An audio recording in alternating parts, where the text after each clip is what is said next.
हाँ किसवे सर, राज व्यवस्थित दिसतंय का आणि व्यवस्थित आवाज येतोय का हे सांगा।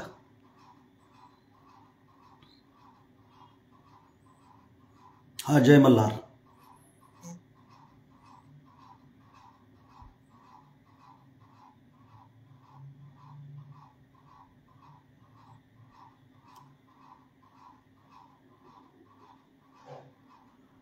आवाज व्यवस्थित येतोय का आणि तुम्ही मला व्यवस्थित पाहू शकता काय?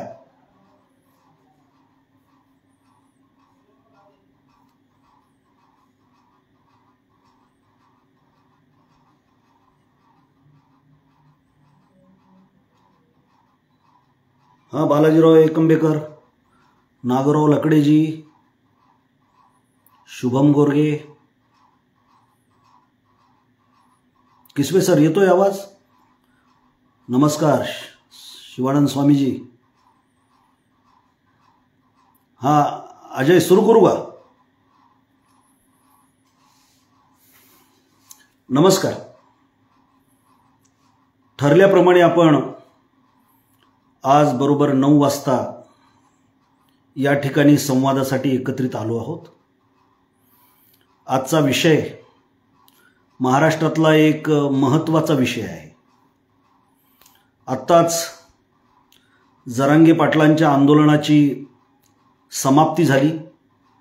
सरकारनं हैदराबाद गॅझेट आणि सातारा गॅझेट लागू करण्याची घोषणा केली आणि त्याचा आनंद आज महाराष्ट्रातील मराठा समाज, त्यातही मराठवाड्यातील मराठा समाज साजरा करतो आहे।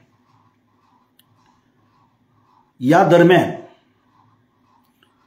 मराठा आणि ओबीसीचा संघर्ष आपण अनुभवलेला आहे आणि आजच्या सरकारच्या जीआरमुळे एक प्रकारे हा संघर्ष कागदोपत्री का होईना संपलेला आहे किंवा येणाऱ्या कालखंडामध्ये तो वाढेल का कसं हे आपल्याला बघावं लागणार आहे।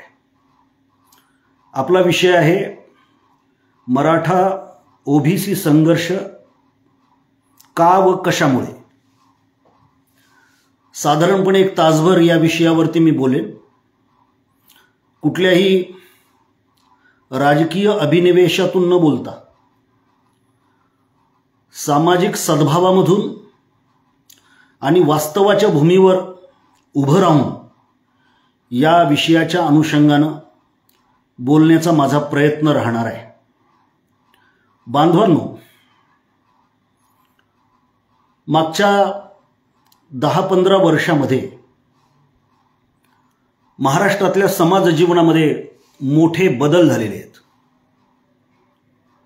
खरं तर जागतिकीकरणाच्या नंतर संपूर्ण जगातली बाजारपेठ ही खुली झाली आणि मग या धोरणाचा शेती व्यवस्थेवरती काय परिणाम झाला हे आता आपल्याला हळूहळू दिसायला लागलेलं आहे। मराठा समाज आज मोठ्या संख्येनं एकत्रित येऊन आंदोलन करतोय। मुंबईसारख्या देशाच्या आर्थिक राजधानीमध्ये त्यांनी आपला प्रभाव टाकला आणि सरकारला नमतं घ्यावं लागलं। मुंबईमध्ये मराठा समाज बांधव जे एकत्रित आलेले होते त्याचं सामाजिक स्वरूप आपण लक्षात घेण्यासारखं आहे। म्हणजे जो समाज महाराष्ट्रातला शेती व्यवस्थेतला बहुसंख्य समाज आहे, तो बहुसंख्य असल्या कारणामुळे राजकीय प्रतिनिधित्वाच्या संदर्भामध्ये तो अग्रेसर आहे, सहकार क्षेत्रामध्ये तो अग्रेसर आहे आणि असा समाज जो इतिहासामध्ये सातत्याने योगदान देत आलेला आहे। इथल्या महाराष्ट्राच्या आणि भारताच्या भरणपोषणामध्ये या समाजाचं योगदान राहिलेलं आहे। मागच्या 10-15 वर्षापासून, म्हणजे त्याच्याही आधीपासून, परंतु मागच्या 10-15 वर्षापासून या समाजाला आरक्षणाची गरज तीव्रतेनं भासताना आपल्याला दिसते. पूर्वी शांततेने जवळपास 90 मोर्चे त्यांनी काढले. त्यानंतर मनोज जरांगे यांच्या नेतृत्वाखाली अतिशय व्यापक आंदोलनं त्यांनी केली आणि आज घडीला मराठा समाजाच्या पातळीवरून जर विचार केला तर त्यांच्या आंदोलनाला यश आलेलं आहे, अशी आजची परिस्थिती आहे. मराठा समाज हा शेतकरी समाज आहे. मुख्यत्वे उपजीविकेसाठी शेती करणं, गावगाड्यामध्ये राहणं हे त्यांचं प्रमुख असं स्वरूप राहिलेलं आहे. मराठा समाजाच्या खालोखाल शेतकरी समाज म्हणून धनगर समाजाची ओळख आहे, माळी समाजाची ओळख आहे, वंजारी समाजाची ओळख आहे. धनगर समाज, माळी समाज, वंजारी समाज हे ओबीसीचे घटक आहेत. मराठा समाजासारख्या मोठ्या समाजाला ओबीसीतून आरक्षण देऊ नये, त्यांना स्वतंत्रपणानं आरक्षण दिलं जावं अशी मागणी या समाजानं केली. आमच्या ताटामधला घास आम्हालाच पुरत नाही, त्यामुळे त्याच्यामध्ये जर भागीदारी वाढली तर आमच्या वाट्याला काहीही येणार नाही, अशा पद्धतीची भूमिका ओबीसी मंडळी मांडताना दिसत होती. मुख्य प्रश्न हा आहे की या 15 वर्षामध्ये असं काय घडलं की मराठा समाज ओबीसीसाठी आंदोलन करीत आहे, धनगर समाज एसटीसाठी आंदोलन करीत आहे.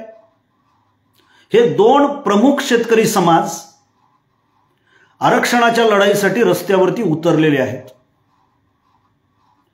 साधारणपणानं दोघांच्याही आरक्षण लढाईच्या स्वरूपामध्ये आणि अडचणींच्या मध्येही साम्य आहे.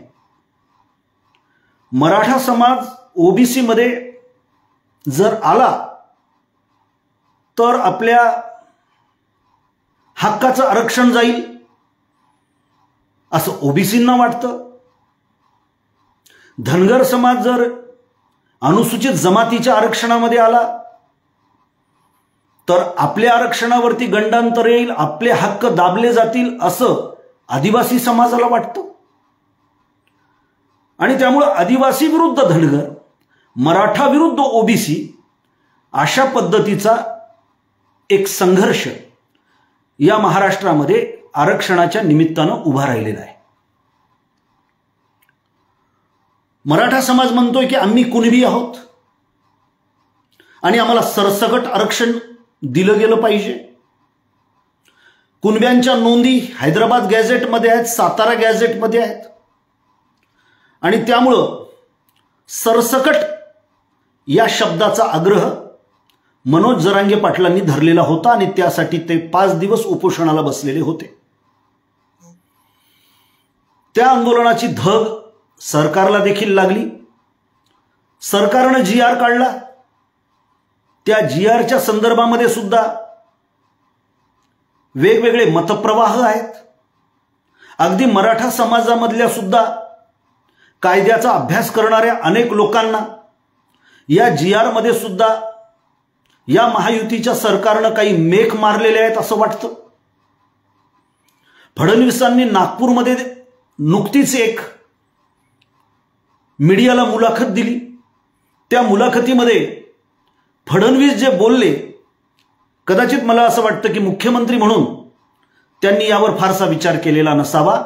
ते बोलताना असं म्हणाले की या GR नुसार आरक्षण हे समूहाला असणार नाही तर ते पर्टिक्युलर व्यक्तीला असेल.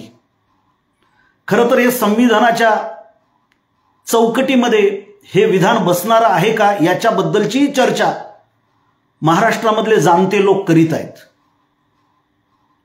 जे पात्र आहेत, ज्यांच्या नोंदी सापडतील त्यांनाच आरक्षण मिळणार असेल, पर्टिक्युलर व्यक्तींना ते आरक्षण मिळणार असेल, तर सरसकट या शब्दाला कुठलाही अर्थ राहिलेला नाही, अशी मांडणी काही मंडळी करताना आपल्याला दिसतायत.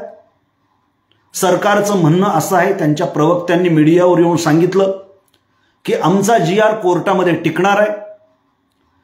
जेव्हा जेव्हा महायुतीच्या सरकारनं, याच्या आधी फडणवीसांनी, त्याच्यानंतर शिंदेंनी, त्याच्या आधी काँग्रेसचं सरकार होतं त्यावेळेला पृथ्वीराज बाबांनी, या प्रत्येकांनी हा उच्चार केलेला आहे की हे आरक्षण कोर्टामध्ये टिकणारं असणार आहे. आता बघूया याला ज्या वेळेला कोणी चॅलेंज करेल त्यावेळेला काय होईल ते. परंतु तूर्तास मराठा समाज आनंदोत्सव साजरा करीत आहे आणि त्यांनी जो एक लढा दिला, सातत्यानं लढा दिला, मुंबई जवळपास चोकअप करून टाकली. महायुतीच्या सरकारनं मराठा समाजातल्या आंदोलनामध्ये सहभागी झालेल्या लोकांची त्या ठिकाणी कुठलीही जबाबदारी घेतलेली नव्हती, रसद अडवलेली होती. आमचे शेतकरी बांधव, आमच्या भगिनी रस्त्यावर बसून, फलाटावर बसून, फुटपाथवर बसून जेवत होत्या, त्या ठिकाणी झोपत होते. वरतून पाऊस पडत असताना सुद्धा मराठा बांधव जिद्दीनं मुंबईमध्ये थांबले आणि आंदोलन कसं असावं हे त्यांनी दाखवून दिलेलं आहे आणि त्याचं आपण उदार मनानं स्वागत केलं पाहिजे. आता या GRचं काय होईल हा प्रश्न नंतरचा. मुद्दा हा आहे की ज्या वेळेला आपण सरकारमध्ये असतो, मुख्यमंत्री पद म्हणजे महाराष्ट्रातलं प्रथम पद, प्रथम नागरिक, त्यावेळेला आपल्या विरोधामध्ये जाणारं आंदोलन जरी असले तरी त्या आंदोलनाची काळजी घेणं ही सरकारची नीतिमत्ता असते. सरकारला हात मोकळे करता येत नसतात, कारण ती माणसं हे महाराष्ट्राचे नागरिक असतात आणि त्यांची काळजी घेणं हे सरकारचं उत्तरदायित्व असतं. ते उत्तरदायित्व सरकारनं किती पाळलंय हे आपण मीडियावरून, टीव्हीवरून, लोकांच्या प्रतिक्रियेतून आपण जाणून घेतलेलं आहे.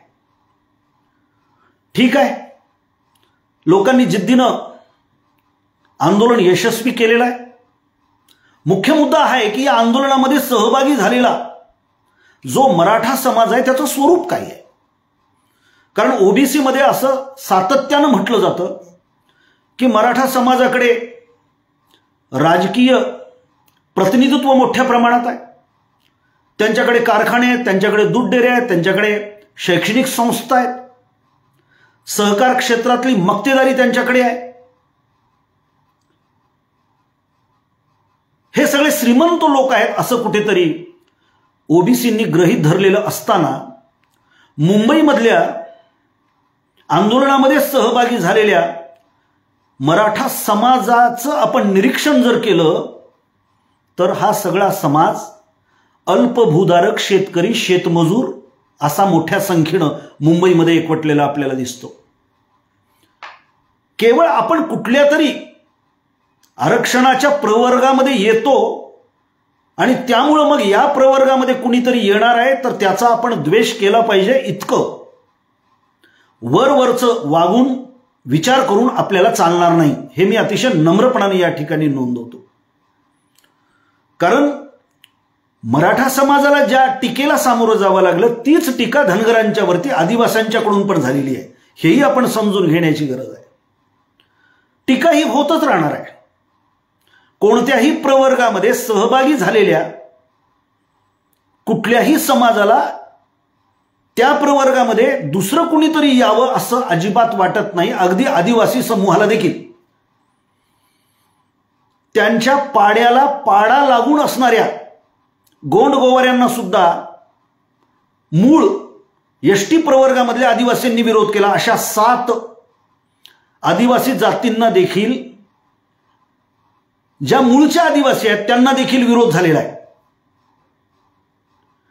आपल्याला कल्पना आहे की मानागौंड आदिवासींनी तर, कारण त्यांची संख्या कमी आहे, ते रस्त्यावर उतरून येऊन प्रभाव टाकू शकत नाहीत, त्यामुळे ते कोर्टामध्ये गेले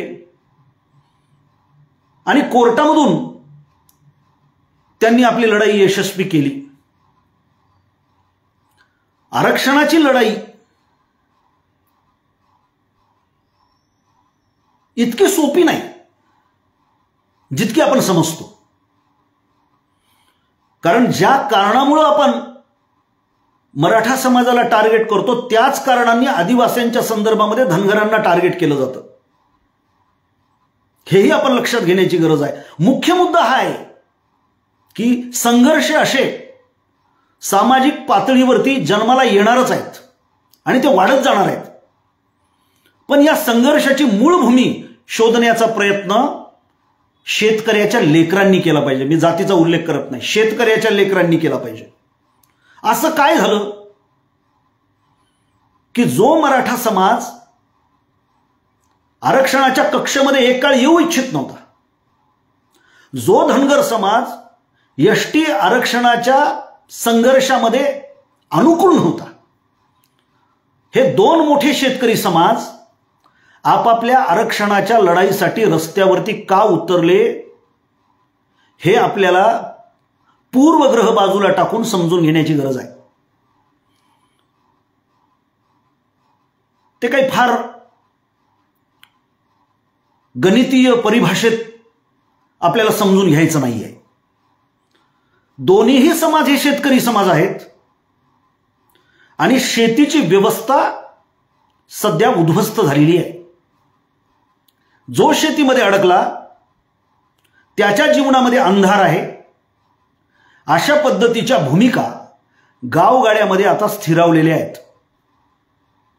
लेकराबाळांना शिक्षण दिलं पाहिजे आणि शिक्षण दिलेल्या लेकराला नोकरी लागली तर आपलं बरं राहणार आहे असं पालकांना वाटतं. आणि पालक जे काम, शेतीतलं जे काम करतात ते काम आपल्या वाट्याला येऊ नये, कारण ते अवघड आहे, दारिद्र्याचं काम आहे, हे तरुण पोरांना वाटतं. त्याचं कारण असं आहे की पूर्वी ज्या प्रमाणामध्ये शेती होती तिचं प्रमाण आता प्रचंड कमी झालेलं आहे. इतकंच नव्हे, शेतीवर आधारित काम करणाऱ्या लोकांची संख्या घसरली आणि लागवडीखालच्या जमिनीची सरासरीची संख्या पण घसरलेली आहे. मग ती जमीन कधी MIDCच्या द्वारे गेली असेल, ती शहरीकरणामध्ये गेली असेल, ती समृद्धी महामार्गामध्ये गेली असेल, ती प्रकल्पामध्ये गेली असेल, ती वन खात्यामध्ये गेली असेल, वेगवेगळ्या माध्यमातून जमीन ही आक्रोशत गेलेली आहे आणि त्यावर आधारित असणारी जी लोकसंख्या आहे ती सुद्धा कमी होत आहे. पण या दोघांचं प्रमाण बरंचसं व्यस्त आहे. माझ्या घरचं उदाहरण सांगतो. माझ्या आजोबाला 100 एकर जमीन होती.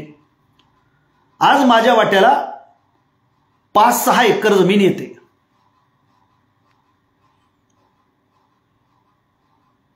म्हणजे जो आधीचा जमीनदार होता तो आता अल्पभूधारक झालाय. आज गावगाड्यामध्ये ज्या वेळेला आम्ही फिरतो त्यावेळेला आमच्या असं लक्षात येतं की गावामध्ये 10-20 एकर जमीन असलेला शेतकरी संख्येनं 1 किंवा 2 बोटावर मोजण्या इतकाच आहे.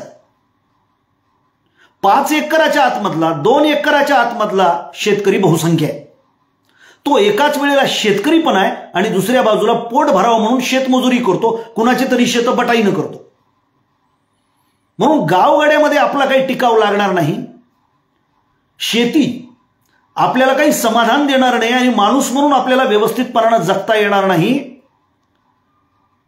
हे आता शेतकरी समाजाला कळायला लागलेलं आहे. दारिद्र्य वाढलेलं आहे, अर्थशास्त्र पूर्णतः विस्कटित झालेलं आहे आणि त्यामुळं इतर जे समाज, त्यातल्या त्यात SC आणि STचा समाज ज्यांच्याकडे गावगाड्यामध्ये शेती नव्हती, घर नव्हतं, माणूस म्हणून त्यांना कोणी प्रतिष्ठा देत नव्हती, परंतु महामानव डॉक्टर बाबासाहेब आंबेडकरांनी या लोकांचं दुःख, यांचं शोषण आणि व्यवस्थेतली विषमता ओळखली आणि त्यांना शिक्षणाच्या महामार्गावरती आणलं. 40-50 वर्षापूर्वी जो समाज शिक्षणाच्या या प्रक्रियेत आला, त्या समाजाच्या 1, 2 किंवा जास्तीत जास्त 3 पिढ्यांना त्याचा खूप फायदा झाला. 1956 मध्ये बहिष्कृत भारतमध्ये बाबासाहेब आंबेडकरांनी एक लेख लिहिला, वतने टाका, कारण तुमचं गाववाड्यात काहीच नाही, ते वतन टाकून द्या आणि शहरं जवळ करा, एक वेळ उपाशी राहा, पण आपल्या लेकरांना चांगलं शिक्षण द्या. हा बाबासाहेबांचा संदेश ज्यांनी आत्मसात केला त्यांनी शहरं जवळ केली, लेकराबाळांना शिकवलं आणि आरक्षणाचा फायदा खऱ्या अर्थानं त्यांना मिळाला. शेतकरी समाज असा उघड्यावर नव्हता. धनगर असतील, माळी असतील, मराठा असतील, वंजारी असतील आणि लहान मोठे ओबीसी असतील, यांच्याकडे जगण्यासाठीची काही साधनं होती. कमी अधिक प्रमाणात शेती होती, शेतीशी जोडलेले पूरक व्यवसाय होते आणि त्यामुळं गावगाड्यामध्ये हे अडकून पडले. कारण जगण्याची अशी भ्रांत नव्हती, पोटा पाण्याचा प्रश्न असा उमऱ्यावरती आलेला नव्हता आणि त्यामुळं हा समाज शेतीशी चिटकून राहिला आणि दरम्यानच्या कालखंडामध्ये शेतीचे तुकडे पडले, अल्पभूधारक शेतकऱ्याचं प्रमाण वाढलं आणि शेतीचा लागवडीचा खर्च प्रचंड वाढला, त्यामुळे शेती परवडण्याशी झाली. आज आरक्षणाच्या संघर्षाचं मूळ जे कशात आहे तर गावगाड्यातली शेतीची व्यवस्था पूर्णतः उद्ध्वस्त झालेली आहे, हे याचं मूळ आहे. आणि ते मूळ समजून घेऊन त्याच्यावर इलाज करण्यासाठी सरकार अजिबात काम करीत नाही असं माझं मत आहे. दुष्काळ असो, महापूर असो, शेतीचा हमीभाव असो, गावगाड्याला जोडणारे वेगवेगळे रस्ते असो, शेतीला उत्पन्नासाठी जो काही आधार, वीज, पाणी, दळणवळण, पक्की बाजारपेठ, गोडाऊन्स, माल साठवण्यासाठीची प्रक्रिया, मालावर प्रक्रिया करणारे काही केंद्र, याच्याकडे कुठलंच लक्ष सरकारनं दिलेलं नसल्या कारणामुळं आरक्षणाशिवाय आपली प्रगती नाही असं शेतकऱ्यांच्या पोरांना वाटायला लागलं, पालकांना वाटायला लागलं. खरं तर ज्या कारणानं ओबीसी समाज मराठा समाजाला श्रीमंत ठरवतो त्याच श्रीमंतीने मराठा समाजाचा घात केलेला आहे. कारण जातीची बुद्धी ही माणसाला भावनिक करणारी असते. वास्तव प्रश्नांकडे ही बुद्धी आपल्याला बघू देत नाही आणि त्यामुळे मराठा समाजाच्या मतदारांनी जी मराठा लीडरशिप तयार केली तीच बोगस. ज्यांचे कारखाने आहेत त्यांनी मराठा ऊस लागवडीच्या शेतकऱ्याचीच कत्तल केली. ज्याच्याकडे कापूस फेडरेशन आहे त्यानं कापूसधारी शेतकऱ्याची कत्तल केली. कुराडीचा दांडा गोतास काळ म्हणतात त्या पद्धतीनं. आणि त्यामुळे हे जे मुठभर भांडवलदार आहेत त्यांना कुठलीही जात नाही. फक्त निवडणुकीच्या दरम्यान त्यांना जात आठवते. त्याच्यानंतर ज्यांनी मतदान केले त्या शेतकरी समाजात आणि त्यांच्या सगळ्या वर्तनामध्ये प्रचंड अंतर पडतं. हे वास्तव आहे. म्हणून मी अनेक मंचावरून बोलताना हे सांगितलं, तुम्हाला महाराष्ट्रामध्ये जर परिवर्तन घडवून आणायचं असेल तर मराठा समाजांनी मतदान करताना विचार करायला पाहिजे. जो बहुसंख्य आहे त्याच्या मतावरती ही व्यवस्था उभी असते आणि बहुसंख्यानं मतदान जर विचारपूर्वक केलं, चांगल्या माणसाच्या पाठीशी उभं राहण्याचा त्यांनी प्रयत्न केला, तर निश्चितपणानं महाराष्ट्रातला बदल होऊ शकतो. आता तर काय आहे, महाराष्ट्रामध्ये सुद्धा पैसे वाटाने निवडून या भूमिकेवर सगळं राजकारण चालू आहे. विचारधारेचा संबंध नाही, कोणी कुठे गेला तरी चालतं. गोडसे आणि गांधीजी हातात हात घालून चालतायत की काय, अशी परिस्थिती आता महाराष्ट्रामध्ये निर्माण झालेली आहे. आणि आम्हाला त्याचं काहीच वाटत नाही, कारण विचार करण्याची शक्ती मधल्या काळामध्ये मारून टाकली. त्याचं कारण एक व्यवस्था अशी आहे की जिला बहुजन समाजाला चांगलं शिक्षण मिळू नये यासाठी काम त्यांना करायचंय, ते करत आलेले आहेत. शिवाजी महाराजांच्या कालखंडामध्ये सुद्धा बहुजन समाजाला कशा पद्धतीनं मागे रेटण्याचं काम केलं. शिवाजी महाराजांचा राज्याभिषेक या विचारधारेच्या लोकांनी होऊ दिलं नाही. अहिल्यादेवी एक विधवा असताना मल्हारराव होळकरांच्या केवळ भूमिकेमुळं अहिल्यादेवी 28 वर्ष राज्य करू शकल्या. त्या अहिल्यादेवींना काय त्रास झालाय त्यांच्या पत्रामधून आपल्याला ते लक्षात येतं. होळकरशाही बुडवण्याचा प्रयत्न कोणी केला, ती प्रवृत्ती लोकशाहीमध्ये संपलेली नाही भावांनो, हे जरा शेतकऱ्याच्या पोरांनी समजून घेण्याची गरज आहे. विठोजी होळकराला शनिवार वाड्यापुढे हत्तीच्या पायाखाली कुणी दिलं? कुणी स्वराज्याचे 2 शकल केले, 2 गाद्या केल्या, कोल्हापूरची गादी, सातारची गादी कुणी केली? 1802 मध्ये मराठा साम्राज्य इंग्रजांच्या पायावर नेऊन कुणी वाहिलं? वसईचा तह कुणी केला? ज्योतिराव फुले बहुजन समाजाच्या मुलांना शिकवत होते, त्यांच्यावरती मारेकरी कुणी धाडले? छत्रपती शाहू महाराजांचं वेदोक्त प्रकरण करून त्यांना शूद्र कोणत्या मानसिकतेनं ठरवलं? बाबासाहेब आंबेडकर, अण्णाभाऊ साठे यांचा छळ कोणत्या व्यवस्थेनं केला? तीच व्यवस्था आपल्या नाकर्तेपणामुळं आज सत्तारूढ झालेली आहे. फडणवीस साहेब म्हणतात की आमचा जेनेटिक हा ओबीसीचा आहे, कारण त्यांना माहिती आहे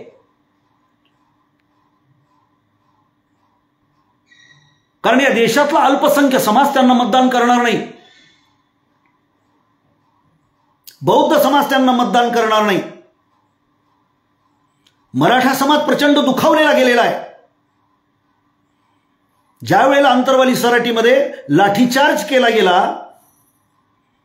आणि मायमावल्यांची डोके फोडली गेली, लहान लहान लेकरांच्या वरती काठ्या पडल्या, ते बघून कोणताही मानवतावादी माणूस सुन्न झालेला असेल. त्यामुळे मराठा समाजही दुखावला गेलेला आहे आणि म्हणून त्यांना एक पॉलिटिकल स्टेटमेंट द्यावं लागलं की आमचं गुणसूत्र हे ओबीसीचं आहे. आणि आपण देखील टाळ्या वाजवल्या आणि चला चला आपलं काही खरं नाही, कारण आता मराठा समाज ओबीसी मध्ये येतोय म्हणल्यानंतर आपलं काही खरं नाही, मग ओबीसीची बाजू कोण घेतोय त्याच्या बाजूने जाऊ. आणि बरोबर त्यांनी काय केलं? ओबीसीची लढाई कोण लढू शकतो? तर मराठा समाजाच्या नंतर जो बहुसंख्य समाज आहे तो म्हणजे धनगर समाज. मग त्यातल्या नेत्यांना पुढे केलं आणि सगळीकडे सांगितलं जाऊ लागलं की ओबीसीच्या बाजूनं भक्कमपणानं कोण उभं आहे, तर ते फडणवीस आहे, भाजप आहे. कारण आपण वर्तमानच बघतो, फक्त भूतकाळ आपल्याला माहित नसतो. मी तुम्हाला आता इतिहासातली उदाहरणं दिली, आता तुम्हाला लोकशाही व्यवस्थेच्या मधली उदाहरणं देतो. ज्या वेळेला मंडल कमिशन लागू झालं त्यावेळेला मंडल विरुद्ध कमंडल असं आंदोलन केलं ते भाजपनं, आरएसएसनं. त्या आंदोलनाची भूमी गुजरात होती. गुजरातमध्ये रक्त सांडवलं गेलं, अनेक पोरांनी स्वतःला जाळून घेतलं. गुजरातला अस्थिर करण्याचा प्रयत्न त्या कालखंडामध्ये मंडल आयोगाच्या विरोधातल्या आंदोलनानं केलं. हा इतिहास आहे. आम्ही तो इतिहास विसरून गेलो. दुसरा माझा प्रश्न असा आहे की तुमचं गुणसूत्र जर ओबीसीचं असेल तर तुमच्या सरकाराच्या काळामध्ये ओबीसींच्या थोडा व्यत्यय आला होता मध्ये. तुमचं सरकार 15 वर्षापासून तुमचं सरकार आहे, केंद्रामध्ये सुद्धा सरकार आहे, इथे सुद्धा तुमचं सरकार आहे.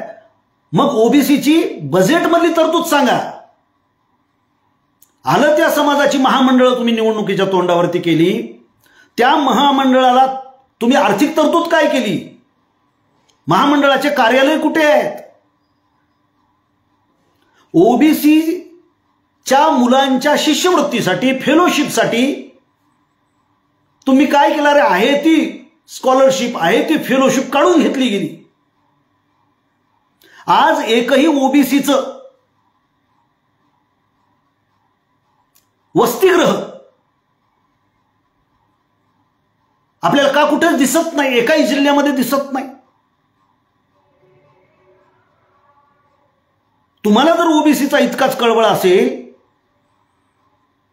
तर मग धनगर समाजाच्या संदर्भामध्ये, मेंढपाळांच्या संदर्भामध्ये तुम्ही कोणती धोरणं अवलंबलेली आहेत? मेंढपाळांना आज वन खात्यानं अडवलेलं आहे.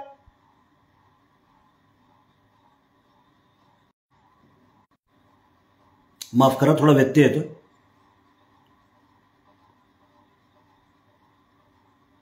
ही मेंढपाळ माणसं डोंगर दऱ्याखोऱ्यातून फिरतायत, त्यांचा त्रास, त्यांच्या मुलांच्या शिक्षणाचं याच्याकडे काहीच लक्ष नाही.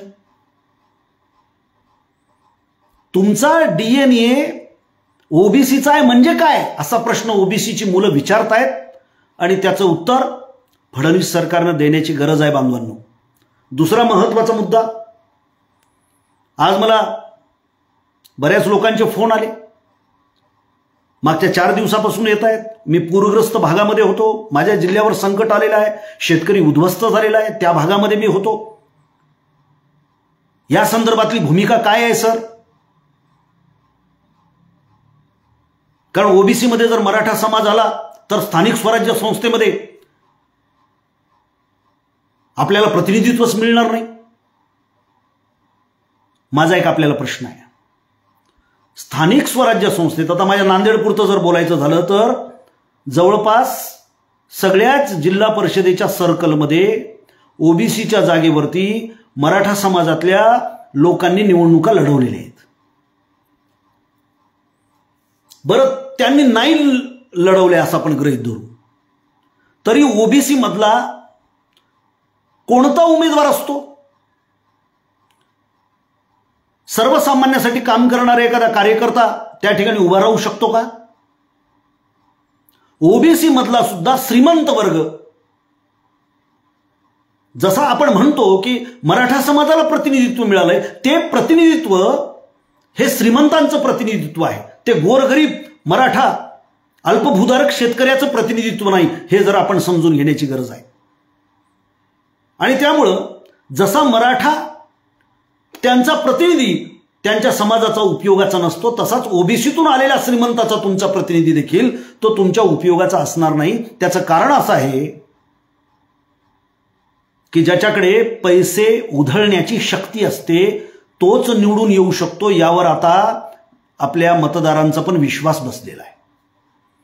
मग ओबीसी मधला सुद्धा एखादा चांगला हाडाचा कार्यकर्ता असेल तर आपलेच लोक म्हणतात नाही नाही नाही, ते आहेत, काम करतात, पण काय ते पैसेच नाही, तो रसद पाहिजे. म्हणजे हे आपणच पेरलेलं आहे. आणि त्यामुळे चांगले कार्यकर्ते निवडून येऊ शकत नाही. वाळू माफिया, दारू माफिया, गावगुंड, सगळ्या समाजातून ते राजकारणामध्ये प्रतिनिधित्व करतायत. मग केवळ आपल्या ओबीसीचा आहे म्हणून तो आपले प्रश्न सोडवेल असं तुम्हाला वाटतं का? तसंच ते आमदारकीच्या बद्दल, तसंच ते खासदारकीच्या बद्दल आपल्याला म्हणावं लागेल. बांधवांनो, राजकीय लढायांच्या मध्ये आरक्षण हा विषयच मुळात कुचकामी ठरतो. कारण ती लढाई आहे. माझी तलवार लहान आणि माझी तलवार मोठी अशी असत नाही.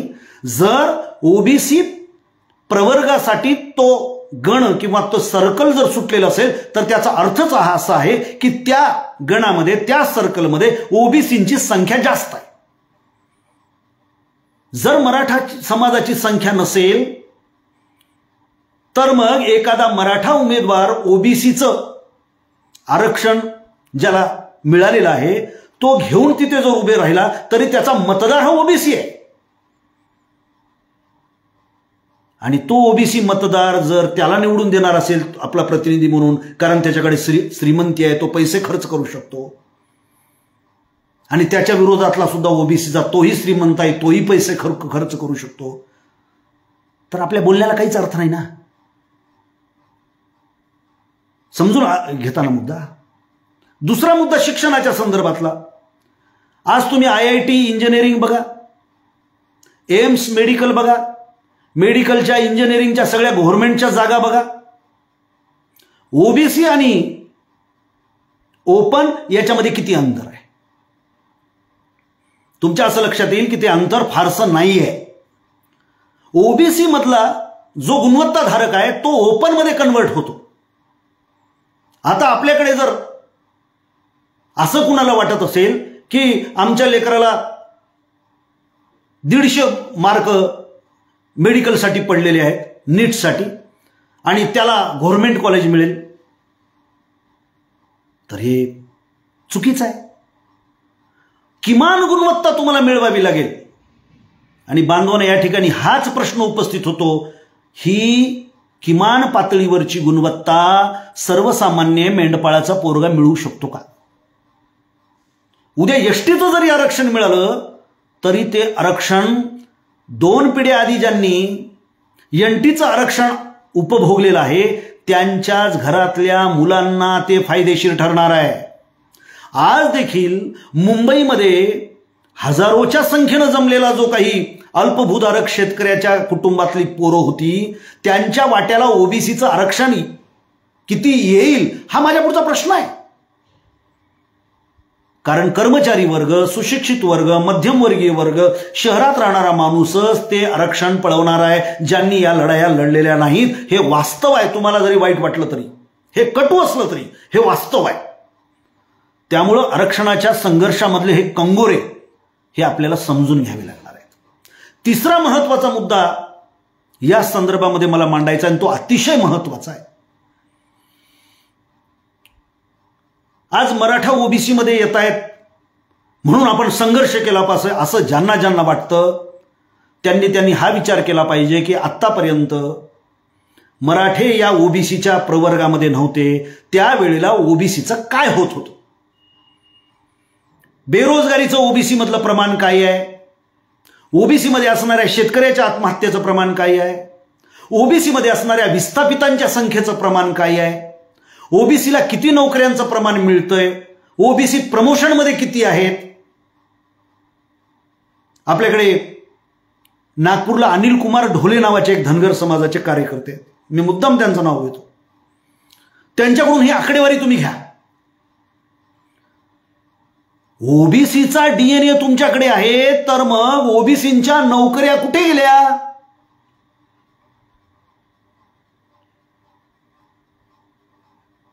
मागच्या 40 वर्षामध्ये जेवढी बेरोजगारी आली नाही ती मागच्या 15 वर्षामध्ये आलेली आहे. मी म्हणत नाहीये,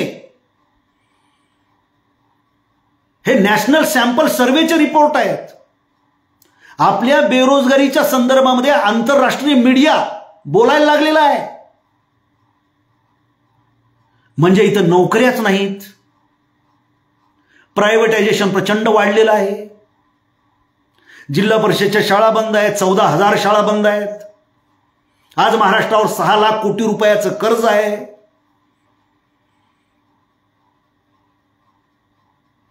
जेवढ्या काही जागा निघतायत तेवढ्या जागा शहरामधला ओबीसी, मध्यमवर्गीय, सुशिक्षित, कर्मचारी वर्गातला ओबीसी तोच पटकावतोय. गावगाड्यातल्या ओबीसी पर्यंत त्या जात नाहीत. हे कटू जरी असलं तरी हे वास्तव आहे. त्यामुळे भगिनी आणि बंधूंनो, मला आपल्याला हात जोडून विनंती करायची आहे, संघर्षच करायचा असेल तर आमच्या नोकरीच्या जागा गेल्या कुठं? नोकर भरती का होत नाही? बिंदू लांबावलीमध्ये आमच्या आरक्षणाच्या तत्वाला मुरड का घातली जाते? आमची स्कॉलरशिप कुठं आहे? आमची फेलोशिप कुठं आहे? आमची विद्यार्थ्यांची वसतिगृह कुठं आहेत? आमच्या मुलांच्यासाठी यूपीएससी एमपीएससीची मार्गदर्शन केंद्र कुठे आहेत, बजेटमध्ये आमची तरतूद कुठे आहे, याच्यावर संघर्ष करण्याची गरज होती. परंतु तो संघर्ष ओबीसीने करू नये. त्यानं संघर्ष हा मराठा समाजाशी करावा अशा पद्धतीची एक अतिशय छुपी योजना या ठिकाणी फडणवीस सरकारनं राबवलेली आहे, असा माझा त्यांच्यावरती जाहीर आरोप आहे. हे संघर्ष व्हावेत आणि या संघर्षामधून समाज विभाजित व्हावा.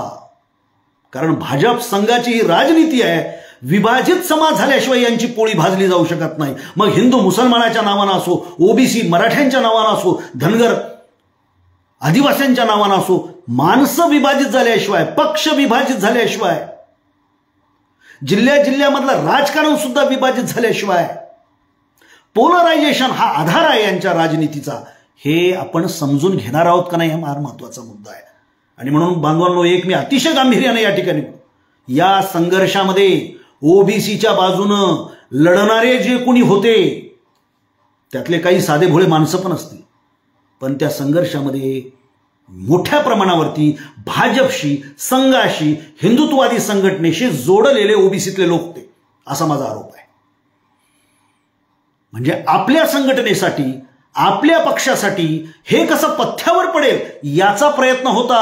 ओबीसीच्या हिताची भाषा होत होती, मात्र खऱ्या अर्थानं पक्षाचं राजकारण चाललेलं होतं. हे तुम्ही बारकाईनं निरीक्षण केल्यानंतर तुम्हाला समजू शकेल. आणि म्हणून बांधवांनो, आपला मूळ जो स्वभाव आहे तो समन्वयाचा आहे. मी अनेकदा म्हणतो, मराठा असतील, माळी असतील, धनगर असतील, हे मोठे शेतकरी समाज हे वेगवेगळे नाहीत. आणखी 25 वर्षानंतर, 50 वर्षानंतर तुम्हाला सांगतो, हे तीनही समाज एकत्रित येऊन बोलतील, हे मी तुम्हाला सांगतो. छत्रपती शाहू महाराजांनी या महाराष्ट्राच्या भूमीमध्ये आपली सख्खी चुलत बहीण तर होळकर कुटुंबामध्ये दिलीच, पण त्या मांडवामध्ये मराठा धनगरांची 25 लग्न लावलेली आहेत. त्यामुळं या मोठ्या समाजामध्ये संघर्ष व्हावा अशा पद्धतीचं षडयंत्र या महाराष्ट्रामध्ये खेळलं गेलेलं आहे आणि हे वास्तव आहे. आणि आपण सुद्धा कसे असतो, कुणीतरी शत्रू आहे असं म्हटलं, शत्रू ठरवला की आपली लढाई सोपी होत असते. कारण मग आपल्याला बंबारी करायला सोपं. आपल्याला शत्रू दाखवून दिला आणि आपण लढायला सुरुवात केली. अरे बाबांनो, तुम्हाला ज्या पद्धतीनं आदिवासींचा विरोध होतोय, त्याच पद्धतीनं मराठ्यांना ओबीसींचा विरोध होतोय. ज्या पद्धतीनं एसटी आरक्षणाच्या संदर्भामध्ये आपली रिट पिटिशन मुंबई हायकोर्टामध्ये अपयशी झाली, त्याच पद्धतीनं 3 वेळेला मराठा रिझर्वेशन सुद्धा कोर्टामध्ये अपयशी झालंय. आता पुढे काय होतंय ते बघू. म्हणजे निकाल कोण लावणार आहे? जनता लावणारी नाही, निकाल कोर्ट लावणार आहे, न्याय व्यवस्था लावणार आहे, संविधानाची चौकट लावणार आहे. मग आपण संघर्ष का करतोय? गावगाड्यामध्ये आपण एकमेकाच्या अंगावर का धावून जातोय? आपण सोशल मीडियावरती इतके हिंसक का होतोय? खरंच आपली परंपरा आहे का? खरंच मराठ्यांची परंपरा ही आहे का की गावगाड्यातल्या मधल्या माणसावरती अन्याय करणं, रट्टे देणं? धनगरांची परंपरा आहे का? माळ्यांची ती परंपरा आहे का? म्हणजे खऱ्या अर्थानं तुमचं जे गुणसूत्र आहे, जे या परंपरेनं तुमच्या वारशानं घडवलेलं हे गुणसूत्र आहे, तेच गुणसूत्र काढून घेऊन त्या ठिकाणी हिंसकपणाचं, संविधान विरोधी अशा पद्धतीनं गुणसूत्र इन्सर्ट करण्याचा कार्यक्रम मधल्या कालखंडामध्ये झालेला आहे. आणि ते आपल्याला भोगावं लागतं. तुम्हाला नाही हो, शहरामध्ये राहणारे, या सोशल मीडियावर ट्यूट्यू करणारे, कुणाला तरी शत्रू करून त्याच्यावरती काहीही न समजून, त्याच्यातलं अर्थशास्त्र माहीत नाही, ते कसं विस्कटलंय ते माहीत नाही, काय पोलरायझेशन झालंय माहीत नाही, काय राजकारण माहीत नाही, फक्त आम्हाला एवढंच माहीत आहे हे आमचे शत्रू आम्हाला दाखवलेले आहे आणि आम्ही त्यांना विरोध करू. हे दोन्ही बाजूने घडतंय. म्हणजे मराठा समाजाकडून सुद्धा हे घडतंय, ओबीसी समाजाकडून सुद्धा हे घडतंय आणि महाराष्ट्र अस्थिर होतोय. सोशल मीडियावर हिंसक होणाऱ्या माणसाला ते भोगावं लागत नाही, भोगावं लागतं माझ्या मेंढपाळाला. तो ज्या वेळेला इतर शेतकऱ्याच्या बांधावरती आपली मेंढर घेऊन जातो, त्यावेळेला मनामध्ये राग धरलेला तिथला माणूस त्याच्यावरती हल्ला करतो. त्या गरीबाची त्याच्यात काही चुकी नसतो, तो सोशल मीडियावर नसतो, त्याला हे राजकारण माहीत नसतं, त्याच्यापर्यंत आरक्षण पोहोचलेलं नसतं, त्याला कुठलेच फायदे झालेले नसतात. परंतु बळी मात्र त्याचा जातो, मार मात्र त्याला खावा लागतो. गावगाड्यामधले छोटे छोटे जे घटक आहेत, वारीक असेल, धोबी असेल, परीट असेल, दौरी असेल, भटके विमुक्त असतील, या सगळ्यांची अवस्था काय झालेली आहे हे जरा बघा. आणि त्यामुळे मी सोशल मीडियावरती काय बोलणार आहे याचा आधी विचार केला पाहिजे. मी कुणाच्या परंपरेतला आहे? मी जर अहिल्यादेवींचा वारसदार असेल, मी छत्रपती शिवाजी महाराजांचा वारसदार असेल, मी डॉक्टर बाबासाहेब आंबेडकरांचा वारसदार असेल, मी महात्मा ज्योतिराव फुले यांचा वारसदार असेल, तर मला माझी वर्तन व्यवस्था सुधारावी लागेल.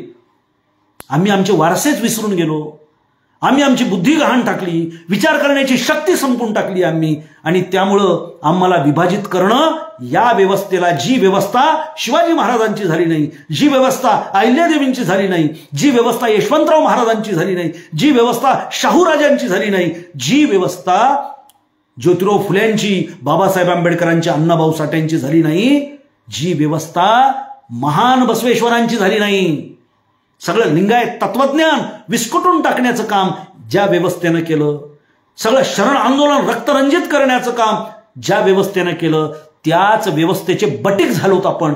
अशा प्रकारची परिस्थिती आहे. आणि म्हणून ही लढाई नुसती आरक्षणाची लढाई नाही, ही लढाई परंपरेपासून तुटलेल्या माणसाची लढाई आहे.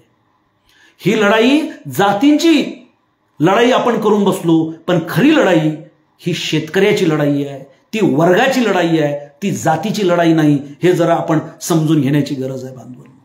आणि त्यामुळे मनामध्ये कुठलीही भीती, कुठलंही दडपण न बाळगता आम्ही आजपर्यंत शेकडो वर्षापासून गावगाड्यामध्ये एकत्रित राहिलो आणि आम्ही एकत्रित राहू.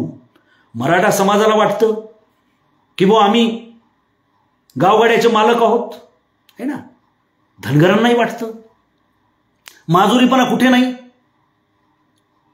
समाज बघून, धर्म बघून माजुरीपणा त्या ठिकाणी स्थिर होत नसतो. माजुरीपणा, दुष्ट प्रवृत्ती सगळ्या समाजात असते, सगळ्या धर्मात असते. तुमच्याकडे पाटीलके असतील तर आमच्याकडे पाटीलके आहेत, माळी समाजाकडे पाटीलके आहेत, वंजारी समाजाकडे पाटीलके आहेत. ज्या गावामध्ये बहुसंख्य मराठा समाज असेल तिथे ओबीसी भयभीत होतात, जिथे धनगर समाज बहुसंख्य असेल तिथे सुद्धा लहान मोठे ओबीसी भयभीत होतात. इतकं निरपेक्ष आकलन जर तुम्ही करू शकत असाल तर आपल्या लेकरांना पुढील काळामध्ये चांगले दिवस येणार आहेत. आणि त्यामुळं आरक्षणामध्ये कुणीतरी सहभागी होणार आहे आणि तो तुमचा शत्रू आहे, आणि मग त्याच्याबरोबरची आपली लढाई आपण ग्राउंडवर लढली पाहिजे. कोणती लढाई ग्राउंडवर आपण लढतो? अरे ती कोर्टातली लढाई आहे, ती कायद्याची लढाई आहे. ते बहुसंख्यानं असते तर ह्या सगळ्या लढाया ते जिंकले असते ना. मराठा समाजामधल्या सुद्धा विचार करणाऱ्या माणसाला एक कळतं. आज जीआर काढलेला आहे, पण तो जीआर उद्या न्यायालयात जर टिकला नाही तर पुन्हा बोंबाबोंब आहे, पुन्हा रस्त्यावरती यावं लागेल. किती वेळेला समाज रस्त्यावर होतो सांगा ना. धनगर समाजानं बारामतीचं आंदोलन केलं, त्याही वेळेला टीका टिप्पणी झाली. अतिशय मोठं आंदोलन, 10-15 लाख लोक बारामतीमध्ये जमले. आपल्यालाही त्या काळामध्ये खूप त्याचा अभिमान वाटला. वा काय धनगरांचा, आला रे आला, वाघ आला धनगरा. हे सगळीकडेच आहे, हे अभिनिवेश सगळीकडेच असतात. पण त्या अभिनिवेशामध्ये आपला समन्वय, आपल्या जगण्याचं सुमधुर असं तत्व, आपला चांगुलपणा, सगळ्यांना सोबत घेऊन जाणारी आपली जीवनाची नीती भरडली जाऊ नये हे सगळ्या समाजातल्या लोकांनी बघितलं पाहिजे. आणि महाराष्ट्राला सुसंस्कृतच करावं लागणार आहे आपल्याला. तुम्हाला काय वाटतं? तुम्ही जी लढाई लढता तीच लढाई कोणीतरी लढतं, ते माझी लढाई बरोबर त्याची लढाई चूक असं होत नसतं. आम्ही आरक्षणाच्या नावाखाली एकत्रित जमलो की आम्ही बरोबर, ते एकत्रित जमले की ते चूक. अरे तुम्ही चूक की बरोबर हे तुम्ही नका ठरवू, ते न्यायालय ठरवीन. तुम्ही सोशल मीडियावर कशाला या ठिकाणी संघर्ष करताय? तुम्ही कशाला एकमेकांचे उणे दोनो काढताय? आयमायावर शिव्या घालताय आणि आपल्याला वाटतंय की हेच संघर्ष आहे, हाच धीटपणा आहे, हाच मर्दपणा आहे. मला बऱ्याच वेळेला लोक म्हणतात, सर काहीतरी आपल्याला अशी भूमिका घ्यावी लागेल. कोणती भूमिका घ्यायची? अरे बाबा ते ठीक आहे, अडाणी लोक असतील, ज्यांचा वावर कमी असेल आणि ज्यांचं राजकारणच सगळं हे आक्रमकपणावर, हिंसेवर आधारलेलं असेल आणि तशाच पक्षामध्ये ते काम करत असतील तर त्यांच्यावरती जबाबदारी आहे. तुम्ही हिंसक आहात, हेच तुमचं क्वालिफिकेशन बघून आम्ही तुम्हाला पक्षामध्ये घेतलेलं आहे, आता तुम्ही सगळा समाज हिंसक करण्याचा प्रयत्न करा आणि तो तुम्ही केला तर तुम्हाला आम्ही वरच्या जागेवर पुन्हा पाठवू. ही भूमिकाच मला मान्य नाही. मी कधीही अशा विचारधारेशी जोडलो गेलेलो नाही आणि कधी जाणार पण नाही. आम्हाला काही यांनी संध्या दिल्या नव्हत्या अशातला भाग नाही. आम्हाला पण संध्या दिल्या होत्या, परंतु नाही, कारण आम्ही पुस्तकं वाचली, आम्ही विचार करतोय, मोठमोठ्या चांगल्या लोकांच्या सोबत आम्ही राहिलो. राजकारण म्हणजे केवळ सत्ता नसते आणि नेतृत्व म्हणजे लोकांना आवडेल ते देणं, याला नेतृत्व म्हणत नाही. लोकांना आवडत नाही पण दीर्घकालीन समाज स्वास्थ्यासाठी जे चांगलं आहे ते करणं, याला नेतृत्व म्हणतात. सध्या महाराष्ट्रालाही सांगण्याची गरज आहे ना, कारण आज तुम्ही बघताय लोकांना आवडतं ते करतं. लोकांना मग काय आवडतं? तर लोकांना बाया आवडतात नाचायला. लोकांना काय आवडतं? तर लोकांना JCB मधून फुलं उधळायला आवडतात. लोकांना काय आवडतं? तर लोकांना चोरून दारू विकावीशी वाटते, वाळू उपसावीशी वाटते, बेकायदेशीर कामं कार्यकर्त्याला करावेशी वाटतात. नेत्यानं म्हटलं हो माझा कार्यकर्ता सोडा, हे राजकारण मी करणार नाही, माझ्याच्यानं ते होणार नाही. आणि केवळ सत्तेत जाणं, आमदार खासदार म्हणून मिरवणं हे माझं राजकारण नाहीच आहे. माझं राजकारण आहे व्यवस्था परिवर्तन करणं. आणि व्यवस्था बदलवायची असेल तर विचार करण्याची शक्ती असणाऱ्या माणसांची गरज असते आणि महाराष्ट्राची ती परंपरा आहे. आज महाराष्ट्रातल्या राजकारणाचा जो पोत आहे तो या महायुतीच्या काळामध्ये पूर्णतः बिघडलेला आहे आणि तो बिघडवण्यासाठी कारण ठरलंय आरक्षणाचे संघर्ष. ते संघर्ष आपण व्यवस्थितपणानं समजून घेतले पाहिजेत. ते मराठ्यातल्याही आमच्या पोरांनी समजून घेतले पाहिजेत, धनगरातल्या पोरांनी, या सगळ्या शेतकऱ्यांच्या पोरांनी आता जास्त कॉन्सन्ट्रेशन शेतीच्या प्रश्नावर केलं पाहिजे. कारण जात ही अंधश्रद्धाच आहे. कारण ते आम्ही काही कर्तृत्वानं मिळवलेलं नसतं, ते योगायोगानं प्राप्त झालेली असते. आणि ज्याच्याकडे कर्तृत्व नसतं ते जातीच्या आणि धर्माच्या धाग्याला चिटकून राहतात. जातीवरील अन्याय असं म्हटलं की माणसं एकत्रित येतात. खरंच तो जातीवरचा अन्याय असतो का? नाली जाते एकाच्या घरात घुसली, तो वेगळ्या जातीचा या वेगळ्या जातीचा, झाली तिथं थापडबुक्क्या मारामारी झाली, नाही, जातीवरचा अन्याय. जातीची मानसिकता जोवर आपण टाकून देत नाही तोपर्यंत अन्यायाचं मूळचं स्वरूपच आपल्या लक्षात येत नाही. हे फार सोपं झालं हो, की तो त्या जातीचा आहे आणि आम्ही ह्या जातीचा आहे. आणि त्याच्यामुळं आता तुम्ही बघितलं असेल उमरीला ऑनर किलिंग झालं. मुलगी धनगर समाजातली, तो जो तिचा प्रियकर होता तो मातंग समाजातला, मुलीच्या वडिलानं दोघांची हत्या केली. कसं पाहता या घटनेकडे तुम्ही? हे मी उदाहरण म्हणून तुमच्या पुढे ठेवतोय. केवळ जातीच्या नजरेतून तुम्ही या घटनेकडे पाहू शकता आणि तुम्ही जर ते पाहत असाल तर तुमची मनं मेलेली आहेत. तुम्ही हा महाराष्ट्र मातीत घालणार आहात. त्यामुळे बऱ्याच वेळेला मला माझे काही मित्र त्याच्या खालच्या कमेंट पाठवतात, बरं झालं असंच करायला पाहिजे, काय करावं मुलीच्या बापानं. कोणत्या दिशेनं चाललो होतो आपण? ही प्रगती आहे का आपली अधोगती आहे? याचा आपण विचार करण्याची गरज आहे. माणसं हिंसक होणं याच्या एवढी मोठी अधोगती नसते. आणि म्हणून तुम्ही सोशल मीडियावर सुद्धा हिंसक होता, संघटितपणानं हिंसक होता है ना. आणि मग कुठलं तरी एक कारण आपल्याला भेटतं, परळीतली निवडणूक, बीड जिल्ह्यातली निवडणूक, झालं त्याचं पोलरायझेशन. मरणारे मरतात, राजकारण करणारे राजकारण करतात. त्याच्याकडे तुम्ही शेतकऱ्याची पोरं म्हणून कसं पाहता हे फार महत्वाचं आहे. आणि त्यामुळं ओबीसी म्हणत असताना सगळ्या ओबीसींचं खरंच एकत्रित विन आहे असं तुम्हाला म्हणायचं का? चला तुम्ही बीड जिल्ह्यामध्ये धनगर समाजातल्या कार्यकर्त्यांना विचारा की तुमच्या ओबीसीच्या जागा कुणी खाल्ल्या. चला तुम्ही नाशिकला तिथल्या धनगर समाजाच्या, वंजारी समाजाच्या लोकांना विचारा की तुमच्या जागा कुणी खाल्ल्या. राजकारणातले हे संघर्ष हे आरक्षणाच्या पलीकडचे राजकीय संघर्ष असतात, हे जरा आपण समजून घेण्याची गरज आहे. आपण राजकीय संघर्षाला सामाजिक पातळीवर आणतो, आरक्षणाची जोडतो आणि त्याच्यामुळे सगळी वाताहत होते, सगळा बट्ट्याबोळ होतो. माझी आपल्याला हात जोडून विनंती आहे, मी जे संदर्भ दिलेले आहेत ते संदर्भ हे कुणाच्याही काय म्हणताय त्याला नजरेतून कोणाच्या दृष्टिकोनातून दिलेले नाहीत. मी एक कार्यकर्ता आहे, मागच्या 30 वर्षापासून मी सार्वजनिक चळवळीमध्ये वाढतोय. दाभोळकरांच्या पासून ते मधु दंडवतेंच्यापर्यंत मी अनेक लोकांच्या सोबत काम केलं. मी स्वतः निवडणूक लढविलेली आहे, आपल्या सगळ्यांना ते माहिती आहे. आणि माझा प्रयत्न या सगळ्या वावटळीमध्ये किती टिकणार आहे मला माहीत नाही, परंतु माझा प्रयत्न मला समाधान देतोय, हेच मला महत्वाचं वाटतं. तुम्ही तुमचं समाधान शोधावं एवढंच या निमित्तानं बोलतो. आपापसातले संघर्ष टाळल्याशिवाय समाज सुसंस्कृत होत नसतो आणि सुसंस्कृत समाज हाच प्रगतीपथावर असतो, एवढंच या निमित्तानं बोलतो आणि या ठिकाणी थांबतो. धन्यवाद. जय हिंद, जय महाराष्ट्र.